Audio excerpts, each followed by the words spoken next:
सत्संगत जी, प्यार से कहना धन निरंकार जी। आज यहाँ इस रूप में जो ये सत्संग में हर एक ने संतों के वचनों को श्रवण किया, ये भाव मन के कि कैसे जीवन में ये निराकार दातार इसको भी हर समय जीवन में पहले एक एहसास बनाने के लिए ब्रह्म ज्ञान लेकर इसको पहचान कर फिर श्रद्धा विश्वास भक्ति भरा जीवन और मन को हर पल इसी के साथ स्थिर रखने के भाव, भक्तों के जीवन से ये जो शिक्षाएं मिली, ये कोई सिर्फ आज सत्संग के समय के ये टाइम तक की नहीं है, ये तो जीवन भर के लिए है कि कैसे अपने जीवन में ये सुधार ला सकें। कैसे आज अनेकों संतों ने समझाया और युगों से संत समझाते हैं कि भक्ति एक प्यार की बात है, ये भक्त और भगवान के रिश्ते की है। कैसे अपनी भक्ति को और मजबूत करें, एक भक्ति जो इस परमात्मा के दर्शन साक्षात हर समय करते हुए की हो। कैसे जीवन में फिर एक चेतनता का इस्तेमाल करते हुए हर समय अवेयर होके एक हर समय में लिविंग इन द मोमेंट, उस समय भी ये सोते जागते उठते बैठते हर समय की श्रेष्ठता तभी है जब एहसास में निराकार हो। ये जो मिडिल पाथ, ये मध्य मार्ग की भी बात, और कैसे अपने जीवन को बैलेंस रखना है, जहाँ ये ब्रह्म ज्ञान रूप तो आ गया और अपने जीवन में कर्मों को भी एक वो बैलेंसिंग फैक्टर साथ कि जब तक ये ज्ञान वाकई ही जीवन में नहीं ढलता तब तक वो भी ज्ञान, ब्रह्म ज्ञान किसी भी काम का नहीं, और जीवन के हर पल में है तो वाकई ही ये संगम बहुत ही सुनहरा। और साथ ही ये बैलेंस सिर्फ ज्ञान और कर्म की बात नहीं है, ये सेवा सुमिरन सत्संग भक्ति, ये भी बैलेंस के अक्सर ये देखा जाता है कि हम एक मन से तो अगर इस परमात्मा, इस निराकार का सुमिरन कर रहे हैं, पर जीवन में फिर एक सत्संग जाने की रुचि नहीं है, मन में पूरे संसार के लिए सेवा भाव नहीं है, तो फिर ये बैलेंस नहीं है।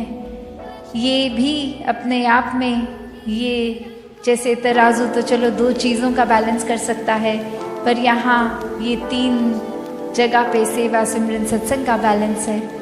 कैसे एक भक्त का जीवन फिर निराकार के ऊपर ही अलाइन रहता है जब संतों के वचनों को सत्संग रूप में एक श्रेष्ठता दी जाए, कि दिल हर समय परमात्मा के एहसास में हो, मन में फिर भेदभाव नहीं, नफरत नहीं, एक दासों के दास हैं हम ऐसे भाव से समर्पित होके, एक अपने किसी फायदे के लिए नहीं, एक बेगर्ज होके ये सेवा की जाए, और इस सेवा में फिर ना देखा जाए कौन है, कहाँ से आया है, ये हर एक के लिए दिल एक समान, हर एक को पूजनीय मानते हुए हर एक के जीवन में किस तरह कंफर्ट आ सकता है। तो ये मध्य मार्ग, ये बैलेंस, ये भक्ति का, और कैसे मानवीय गुणों से फिर युक्त होकर अपने जीवन में इस परमात्मा को एक रखकर स्वयं ही हर एक को ह्यूमन वैल्यू का साक्षात रूप इंसान बन जाता है। कैसे फिर ये समझ आ जाती है कि ये हलचल दुनिया की तो होती रहेगी, एक ये भाव कि हर समय कुछ ना कुछ तो होता ही रहेगा संसार में, पर ये परमात्मा के ऊपर स्थिर होने से ही मन स्थिर हो पाएगा। वरना तो जैसे जैसे आंखों के आगे जो सिचुएशन है, उस समय जो चल रहा है, मन उसके रंग में रंग जाता है। अभी घर में कुछ खुशी का कारण बना तो दिल बहुत प्रसन्न है, अभी कामकाज में कुछ दिक्कत हुई, मन उदास है। ये फिर मन अपना रूप बदलता रहता है, और कैसे मन को फिर जब जब हर पल इस परमात्मा में रखते हैं तो ये एहसास कि कुछ भी होता चला जाए, ये सुकून में ही रहना है, ये अपने आप सहज जीवन बन जाता है। ये कोई फोर्स नहीं फिर करना पड़ता कि एक फीलिंग तो अनईजी हो रही है उसको कैसे ईजी करें। एक ये सहजता, सुकून, आनंद की अवस्था स्वयं ही एक आ जाती है। एक अक्सर सत्संग में भी हम वो उदाहरण एक स्टोरी रूप में सुनते हैं, जहाँ एक इंसान एक स्कूल में टीचर बच्चों को अलग अलग पेंटिंग्स बनाने को बोलते हैं जिसमें पीस, कामनेस डिपिक्ट हो, सुकून डिपिक्ट हो, और मेजॉरिटी बच्चे नेचर को इतना सुंदर बना देते हैं कि वो देखकर एक समझ आ जाता है कि थीम ये पीस है, कामनेस है, सुकून है। और वही एक पेंटिंग जो एक इतना तूफान का दृश्य उस बच्चे ने बनाया कि सब कुछ तहस तहस हो रहा है, पेड़ गिर रहे हैं, एक बादल गरज रहे हैं, लाइटनिंग है, एक हवा तेज चल रही है, मिट्टी उड़ रही है, और वहीं एक घोंसला किसी पेड़ पर जो एक सुरक्षित, बहुत ही सेफ अपने आप को वो मदर बर्ड अपने बच्चे को खाना दे रही है, एक बहुत सेफ उस घोंसले में, उस नेस्ट में रख रही है। तो यही फिर उस जब पेंटिंग पे नज़र गई और ये सोचा कि बाकी सब जगह तो पेड़, पहाड़, झरने एक बहुत ही अच्छा ऐसा है, और ये इतनी डिस्टर्बिंग विजुअल, इसको कैसे उस थीम में बच्चे ने सोचा। और वो बच्चा फिर यही बताता है कि जिस तरह इस परमात्मा ने हमारे जीवन में भी उथल पुथल, हर समय के अनुसार हर पल में कुछ अलग रंग, तो ऐसे ही जीवन में ज़रूर ये तूफान भी आएंगे। हर समय तो हमें अपने हिसाब से, अपने मुताबिक हर सिचुएशन एक उस तरह तो नहीं मिलेगी, पर हाँ ये सुकून उस समय भी, जिस तरह ये माँ को उस समय और कुछ नहीं पड़ी थी कि आंधी आ रही है कि नहीं, बस था कि ये मेरा घर, मेरा बच्चा, ये सुरक्षित कैसे मैं रखूं, ये हवा से कोई लेना देना नहीं। एक पहले ही घोंसला उस तरह बना लिया कि वो विंड फैक्टर अफेक्ट ही ना करे, और बस वो उतनी एक हबड़ा दबड़ी के माहौल में भी, एक डिस्कम्फर्ट के माहौल में भी एक कंफर्ट ही दर्शा रहा है।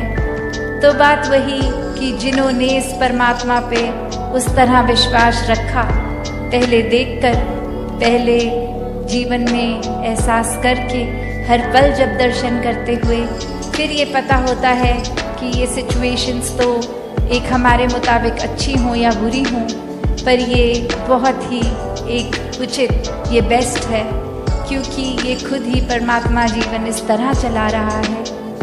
कैसे एक अक्सर ख्याल भी आते जाते रहते हैं, तो यही संत समझाते हैं कि अगर कोई बहुत नेगेटिव ख्याल आया भी तो उसी समय इस परमात्मा का एहसास कर ले, तो वो उस तरह जैसे एक पानी में, अगर कीचड़ में अगर हम जाएं तो अगर उस पर कूदेंगे तो मिट्टी हमारे ऊपर आ जाएगी, पर थोड़ी देर अगर हम वो स्टैग्नेटेड उसको रखें, उसको हलचल ना करें उस पानी में, तो खुद ही वो सेडिमेंट्स उसके मिट्टी के नीचे सेटल हो जाएंगे और वो साफ़ पानी ही ऊपर होगा।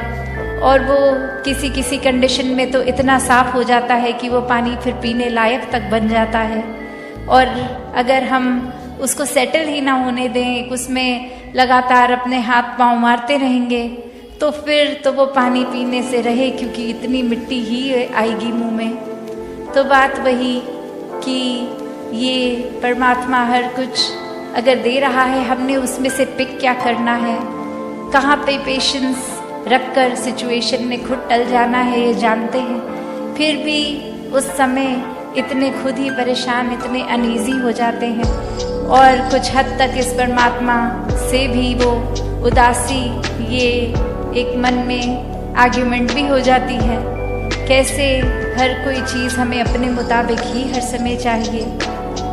तो बात वही कि कैसे एक जो चीज़ है, चाहे वो कोई सिचुएशन हो, किसी के शब्द हों, वो भी दिल पे ऐसे घर कर जाते हैं। और कभी अगर हम खुद ही किसी वजह से परेशान फील कर रहे हैं तो अक्सर जाने अनजाने में औरों तक फिर वो अपना चिड़चिड़ापन होने के कारण ये शब्द भी खराब बोल देंगे। व्यवहार, ये बिहेवियर भी हमारा हर एक के प्रति खराब होता जाता है। तो संतों ने तो ऐसे समझाया कि अपने हर समय को उस तरह ही जिए कि ये पल अभी है, इसने भी टल जाना है, चाहे ये खुशी का पल है या दुख की घड़ी है, हर एक ने आना और जाना है। कोई भी नेगेटिव सिचुएशन हो, पल हो, उसमें अगर हम अपना मन टिका लेंगे तो फिर आजकल जैसे इतना सुनने में भी साइकोलॉजी की फील्ड में आ रहा है कि ये डिप्रेशन और इतनी सारी चीज़ें, ये तो अब कोई उम्र की भी मोहताज नहीं रही। बच्चों से लेके बुज़ुर्गों तक हर तरीके से ये स्ट्रेस इतना अफेक्ट कर रहा है। ये एक नेगेटिव लूप में हर कोई फिर डाउनवर्ड स्पाइरल जैसे बोलते हैं कि दलदल में जैसे हम होते हैं तो वो अपने आप ही मिट्टी अंदर और हमें धंसाती रहती है, खींचती रहती है मैग्नेट की तरह। तो बात वही, एक भी अगर नेगेटिव थॉट है वो फिर देर नहीं लगेगी उससे जुड़ा हुआ अगला अगला अगला, और ऐसे ही एक बस नेगेटिविटी से खुद को घेर लेंगे।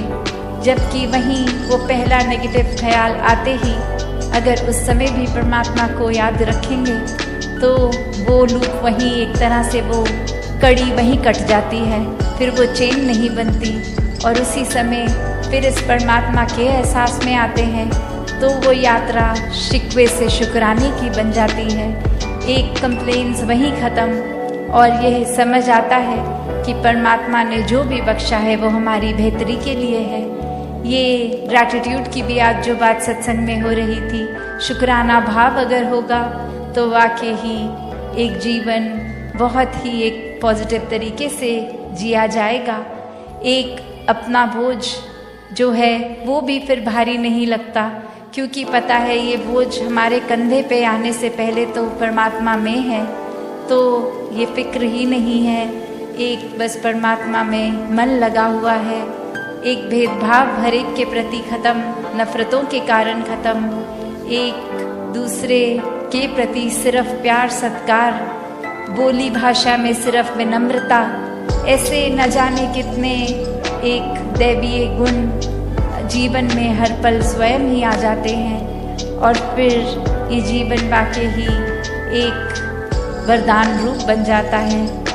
तो हर किसी के हिस्से में ये भक्ति भरा जीवन जब आ जाता है तो वाकई ही ये मानुष शरीर, ये दिल, जैसे अक्सर कहते हैं कि मन मंदिर, तो वही बात मंदिर में भी अभी हम सत्संग कर रहे हैं। तो ये परमात्मा का वास कण कण में है, चाहे विशालता बन गए, चाहे अनेकों गुण जो भी हैं वो बनते जाएंगे तो जीवन भर वो स्वभाव में भी टिकेगा। तो ऐसा ही जीवन भक्तों का रहा है कि ऊपरी ऊपरी कोई सिखाई नहीं, ये तो रोम रोम अपना इस निराकार के हवाले है और इसी में एक मिक वाली अवस्था है। तो ऐसा ही भक्ति भरा जीवन हर कोई जीता जाए, सेवा सिमरन और सत्संग को प्राथमिकता देते हुए अपने जीवन के हर काम किए जाएं और उसमें भी फिर वो सेवा रूप ही होगा, चाहे वो किसी प्रकार का भी एक ठीक नियत से किया गया काम हो, कोई चतुर चालाकियां ना उसमें मिले। तो दातार हर एक पे कृपा करे कि हर एक के दिल और कोमल होते जाएं, हर एक के मन के भाव और शुद्ध होते जाएं, हर कोई निष्काम भाव से सेवा करता जाए, एक पूरे संसार के लिए ही एक हमारा एक कंपैशन भी मन में हो और उसी तरह फिर ये पूरे समाज के लिए, संसार के लिए अपनी कंट्रीब्यूशन वो पॉजिटिव हर कोई देता जाए कि कैसे अपने जीवन में हर पल ये चलते ही जाना है। ये एक स्टैटिक एक अपनी जगह थम के ये जीवन नहीं जिया जा सकता और कैसे ये स्थिर जीवन होते हुए भी ये जो मूवमेंट की बात, कि ये चलते रहने की बात, वो बात यही कि इस निराकार, इस दातार को जीवन में बसाना होगा। इसको जानकर इसको मन में हर समय जो बसा देते हैं, उन्हीं का जीवन फिर एक उस पेड़ की तरह जिसकी जड़ें इतनी मजबूत कि अपनी जगह पे तूफान आने पे भी स्थिर, और फिर भी वो एक नदी की तरह बहते रहना, चलते रहना इसी निराकार में। तो ऐसे जीवन को संत हमेशा जी कर दिखाते हैं कि कैसे कोई भी सिचुएशन हमें उस तरह से उनके काबू में नहीं आता। एक भक्त तो बस इस निराकार के ही रंग में होता है, और फिर चाहे कुछ भी आसपास चल रहा हो, ये एक बेपरवाह मन की तरह ये हमेशा निराकार में रमता हुआ हर सिचुएशन को आराम से भक्त निकाल लेता है। तो एक कहानी भी दासी ने एक बार पढ़ी, जहाँ एक जगह पर एक इंसान को पता लगता है कि यहाँ कोई बहुत ही एक वाइज इंसान एक आए हैं जो बहुत ही एक सूझवान है, और उनके पास जाकर वो कहते हैं कि आपको मुझे पता है बहुत और भी मिलने आ रहे हैं, मैं ज़्यादा समय नहीं लूँगा, बस एक ऐसी कोई शिक्षा जो आप जीवन में कोई मुझे एक आध मिनट में देकर समय बचा लें, अपना भी और हमारा भी। तो ऐसी क्या वो एक अमूल्य बात होगी जो एक मिनट के अंदर एक शिक्षा जीवन भर की बन जाए। तो वो इंसान कहता है कि बस मूव ऑन, चलते चलो।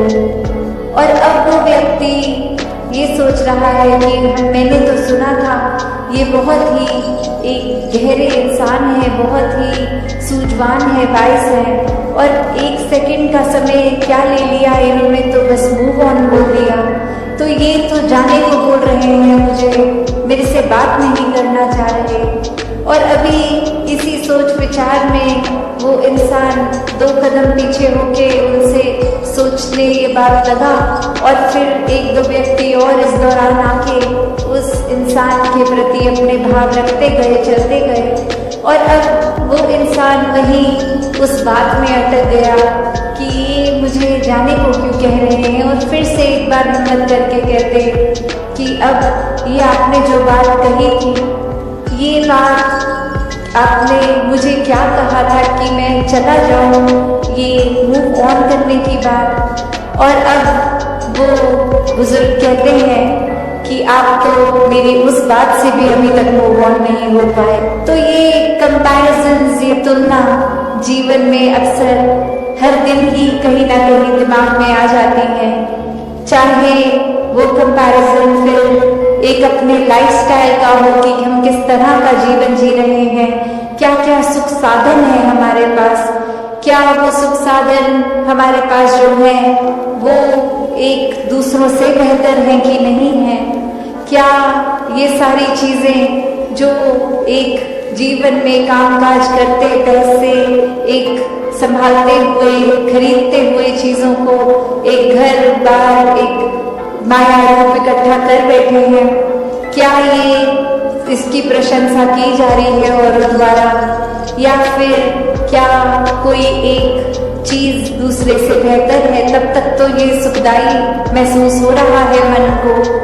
और जिस पर ये कि कैसे मैं अपने जीवन को एक नैरो माइंडेड दृष्टिकोण से ही देख रही थी कि ये दुख सिर्फ मेरा ही है, किसी और के हिस्से दुख नहीं आता, सभी ने खुशियाँ महसूस की हैं। और किस तरह आज हर घर में जाके मेरी आंखें खुली कि ये नज़रिया, ये मेरी नैरो माइंडेडनेस, ये बहुत ही लिमिटेड सोच थी, और इसी वजह से एक लार्जर विजन नहीं देख पा रही थी। तो कैसे एक समझाने का कहानी से भाव यही कि हर किसी के हिस्से जो है वो हर एक पे डिपेंड करता है कि हमने उस परिस्थिति का क्या करना है। एक हर एक के पास एक जैसी चीज़ आई है, अगर तो जो समय जीवन का मिला है, ये श्वासें मिली हैं, इसको एक प्यार के साथ काटनी है, एक सहज हो के स्थिर मन के साथ रहना है, या फिर एक बेचैनी में ही जीवन काट देना है, एक नफरतों में उलझनों में रहकर ही एक खुद के ऊपर और ऐसे बंधन बांध लेने हैं कि फिर खुल के सांस भी नहीं आ पाई। फिर तो एक दिल से दूसरे दिल तक ये रास्ता भी नहीं। एक खुद को दीवारों में इतना बांध लिया कि हर कोई फिर ऐसा दिखता है कि ये इंसान से प्यार नहीं हो सकता, इस इंसान के प्रति हम कुछ ऐसा महसूस नहीं कर सकते, ये इंसान तो सिर्फ एक कमियों का भरा हुआ है। तो बात वही जो हमेशा हमें से संतों ने समझाई कि कमियां अगर देखनी ही हैं तो खुद में देखो, खुद को संवारो। और साथ संगत जी, प्यार से कहना था निरंकार जी। साथ संगत जी, आप जी के चरणों में बहुत ही सुंदर विचार जिसका विषय है कि जीते जी कैसे ब्रह्म में स्थिर हो।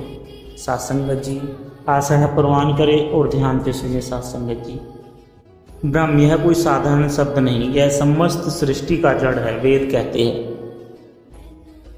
सत्य ज्ञान अनंत ब्रह्मा, अर्थात ब्रह्म सत्य है, ज्ञान स्वरूप है और अनंत है। प्रत्येक साधक की अंतिम मंजिल होती है कि ब्रह्म में स्थित होना, पर यह प्रश्न है कि क्या ब्रह्म में स्थिर होना केवल मृत्यु के बाद संभव है? नहीं। सच्चे मार्गदर्शन, ब्रह्म ज्ञान और अभ्यास द्वारा मनुष्य जीते जी ब्रह्म में स्थिर हो सकता है। साथ संगत जी, साथ संगत जी,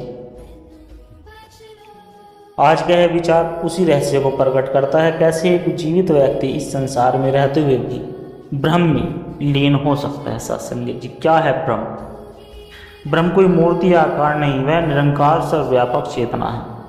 वह न दिखाई देता है पर सब में विद्यमान है, वह न जन्म लेता है न मरता है, वही आत्मा, वही परमात्मा है। साथ संगत, ब्रह्म को जानना हो, ब्रह्म की स्थिति होने की, ब्रह्म स्थित होने की शुरुआत है जब संत गुरु या ब्रह्म ज्ञानी का बोध कराते हैं, तब ब्रह्म का अनुभव शुरू होता है। साथ संगत जी, अनुभव केवल श्रवण या पठन से नहीं बल्कि प्रत्यक्ष दर्शन से होता है।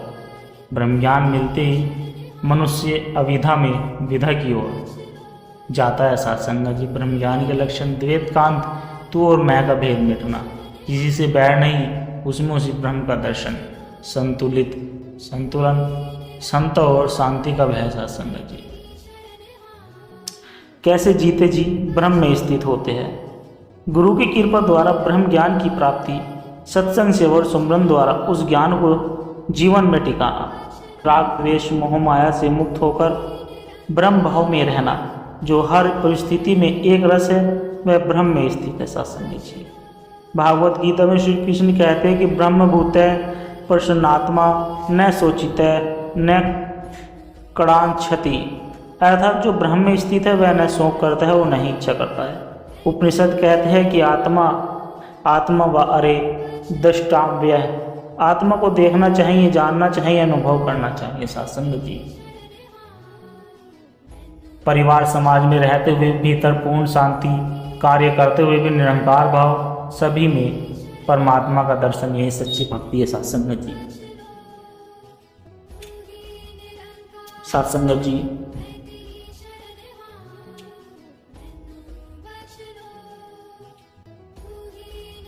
निरंकार की प्राप्ति ब्रह्म स्थिति, संत निरंकारी मिशन में ब्रह्म ज्ञान को कोई कल्पना नहीं अनुभव है। साथ संगत जी, सत्संग और निरंकार सुमरन से ब्रह्म भाव दृढ़ होते हैं। उदाहरण के लिए साथ संगत जी, राजा जनक राजश्री जीवन में रहते हुए भी ब्रह्म में स्थित थे। कबीर साहब करघा चलाते हुए ब्रह्म भाव में लीन थे। गुरु नानक देव जी संसार में रहते हुए ब्रह्म में प्रतिष्ठित थे। आज के समय में जो ब्रह्म ज्ञानी संत है वो चलते फिरते ब्रह्म स्वरूप है। साथ संगत जी, साथ संगत जी, ब्रह्म कोई स्थान नहीं, स्थिति नहीं, कोई स्थान नहीं, स्थिति है। जब हमारा मन, आत्मा और चेतना उस परम सत्ता में लीन हो जाए, जब हम हर किसी में उसी ब्रह्म को देखें, जब हम अपने अंदर और बाहर एक ही चेतना का अनुभव करें तब हम जीते जी ब्रह्म में स्थिर हो जाते हैं। और यह कोई कल्पना नहीं, यथार्थ है जो गुरु की कृपा और साधना से प्राप्त होता है। सत्संगत जी, सत्संगत जी, ब्रह्म कोई रहस्य में जगह नहीं बल्कि एक जागृत अवस्था है जहाँ आत्मा पूर्ण शांति, स्थिरता और निरपेक्षता में स्थित होती है। यह आत्मा कोई मृत्यु के बाद प्राप्त होने वाला फल नहीं, बल्कि जीते जी संभव मनुष्य जिस क्षण सत्य को जान लेता है उसी क्षण ब्रह्म में प्रतिष्ठित हो जाता है। सत्संगत जी, शरीर में रहते हुए ब्रह्म भाव में कैसे लीन हो सकते हैं? सबसे पहले अहंकार का अंत आवश्यक है। सत्संगत जी, जब व्यक्ति अपनी मैं को मिटाकर उस परम सत्ता को पहचान लेता है तब वह ब्रह्म में स्थिर हो जाता है। यह स्थिति ध्यान, विवेक और निरंतर स्मरण में आती है, लेकिन मूल कारण है ब्रह्म की प्राप्ति। सत्संगत जी, ब्रह्म स्थिति का मार्ग ज्ञान, भक्ति और योग का समन्वय। सत्संगत जी ज्ञान देता है विवेक की क्या सत्य है, भक्ति लाती है समर्पण की, मैं कुछ नहीं सब कुछ वही है। योग जोड़ता है चेतना को उस परम तत्व से। तीनों के संतुलन से आत्मा ब्रह्म से एक रस हो जाती है। सत्संगत जी, संसार में रहते हुए ब्रह्म स्थिति कैसे बनी रहती है? गृहस्थ जीवन कोई बाधा नहीं यदि दृष्टिकोण बदल जाए। सत्संगत जी, हर कार्य को भगवान की सेवा समझकर किया जाए, न आलोचना, न अपेक्षा, न प्रतिस्पर्धा, बस परमात्मा की इच्छा में रमा हुआ जीवन। जब मैं मिटता है तब ब्रह्म प्रकट होता है। सत्संगत जी, यह जीवन से जैसे जीवन में से घड़ा बनता है, जैसे मिट्टी में से घड़ा बनता है, फिर घड़े को तोड़े तो मिट्टी ही शेष रहती है, वैसे ही मैं रूपी घड़ा टूटे तब ब्रह्म की एक रास्ता अनुभव होती है। तब व्यक्ति कहता है कि मैं कुछ नहीं, बस वही है। वही ब्रह्म स्थिति की शुरुआत है। सत्संगत जी, ब्रह्म स्थिति में स्थिरता लाना क्यों कठिन है? इसलिए कठिन है कि मन बार बार संसार में भटकता है, विचार डगमगाते हैं। अभ्यास की कमी। सत्संगत जी, सत्संग से दूरी और गहरे स्तर की समझ का अभाव यही कारण है। इसके क्या समाधान है? इसके समाधान है सत्संगत जी, नित्य सुमरण करो, संतों की संगति और सेवा। सत्संगत जी, ब्रह्म में स्थित व्यक्ति की पहचान क्या है? कि वह शांत होता है, चाहे तूफान हो या उत्सव। वह सर्व में ईश्वर को देखता है, न किसी में द्वेष, न किसी में मोह। उसकी बोलचाल, ढाल, चाल और क्रम में एक दिव्यता होती है,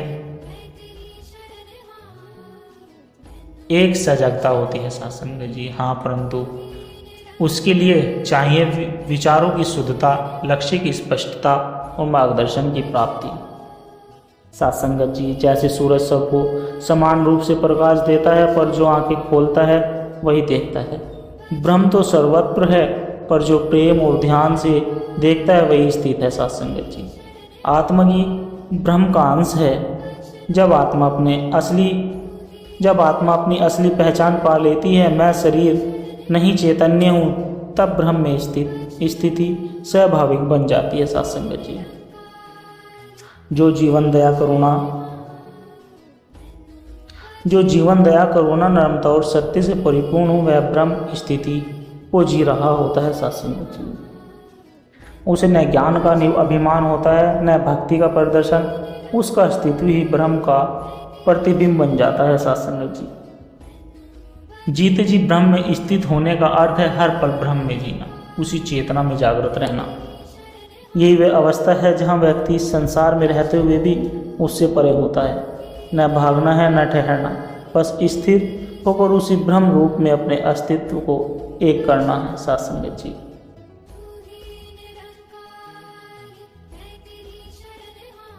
सत्संगत जी, ईश्वर कहीं बाहर नहीं, वह हमारे भीतर है। लेकिन मन की चंचलता, वासनाएं और ब्रह्म उस ईश्वर को देखने नहीं देते। इसलिए कहा गया कि मन के हारे हार है, मन के जीते जीत। जो विचार हम सोचते हैं सत्संगत जी, वही हमारे कर्म बनते हैं।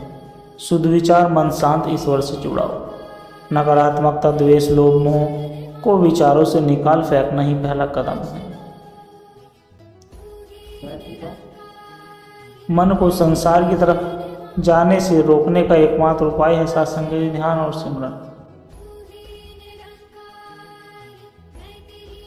जब हम निरंकार में मन लगाते हैं तो मन की अशुद्धि अपने आप दूर होने लगती है सात्संग जी। सच्चे अर्थों में यही ब्रह्म के प्रति जुड़ाव है। जैसे नदी समुद्र में मिलती है वैसे ही मन ईश्वर में लीन हो जाता है सात्संगत जी। नदी जब अपने स्रोत को भूलकर संसार में भटकती है तो गादली हो जाती है, लेकिन जब वह समुद्र में समा जाती है तब उसकी पहचान मिटाकर अनंत हो जाती है। ऐसे ही मन जब परमात्मा में लीन होता है तो वह दिव्यता को प्राप्त करता है सात्संगत जी। जीवन के संयम, व्रत, सेवा और त्याग ये सब तप के रूप है। तब से मन का अहंकार गलता है और भीतर सच्ची विनम्रता जन्म लेती है। यह विनम्रता जब मन को ईश्वर के समीप ले जाती है सात्संगत जी। सत्संग में बैठने से जैसे लोहे पर सोने की परत चढ़ जाती है वैसे ही मन पवित्र होने लगता है। बुरी संगति से मन नीचे गिरता है, सत्संग से वह ऊपर उठता है सात्संगत जी। संतों का संग, ब्रह्म का संग। जहाँ प्रेम है वहीं परमात्मा है। द्वेष, ईर्ष्या और हिंसा से भरा मन कभी ईश्वर का आसन नहीं बन सकता। इसलिए मन को प्रेम, दया और क्षमा से सजाना जरूरी है सात्संगत जी। कठिनाइयाँ मन की असली परीक्षा। जो व्यक्ति दुख में भी ईश्वर को न भूले वही सच्चा साधक है। स्थिर मन ही ब्रह्म तक पहुंच सकता है सात्संगत जी। जब मन स्वच्छ होता है तो आत्मा की झलक मिलने लगती है। यह झलक हमें ब्रह्म से जोड़ती है। आत्मा का प्रकाश तभी प्रकट होता है जब मन का पर्दा हटता है सात्संगत जी। तीर्थों की यात्रा, व्रत, पूजन सब तभी सार्थक है जब मन पवित्र हो। जीवन का लक्ष्य केवल ज्ञान नहीं, मन की शुद्धि द्वारा ब्रह्म की प्राप्ति है। मन को जीतकर जो ब्रह्म में स्थिर हो जाता है वही सच्चा विजेता होता है सात्संगत जी। मन निर्मल भया जैसे गंगा जल, तब ब्रह्म बसे वही सच्चा संबल सात्संगत जी। दास के द्वारा कहे गए विचार यदि आप जी को अच्छे लगे हो तो वीडियो को लाइक करें, शेयर करें और कमेंट बॉक्स में धन निरंकार जी जरूर लिखें। और सात्संगत जी साथ साथ अपने राय विचार जरूर दें और दास के चैनल को सब्सक्राइब भी जरूर करें सात्संगत जी। और दास को आशीर्वाद दे। हर रोज़ आप जी के चरणों में ऐसे ही सुंदर सुंदर प्रेरणादायक कहानी विचार लेकर आता रहूं सात्संगत जी। प्यार से कहना धन निरंकार जी।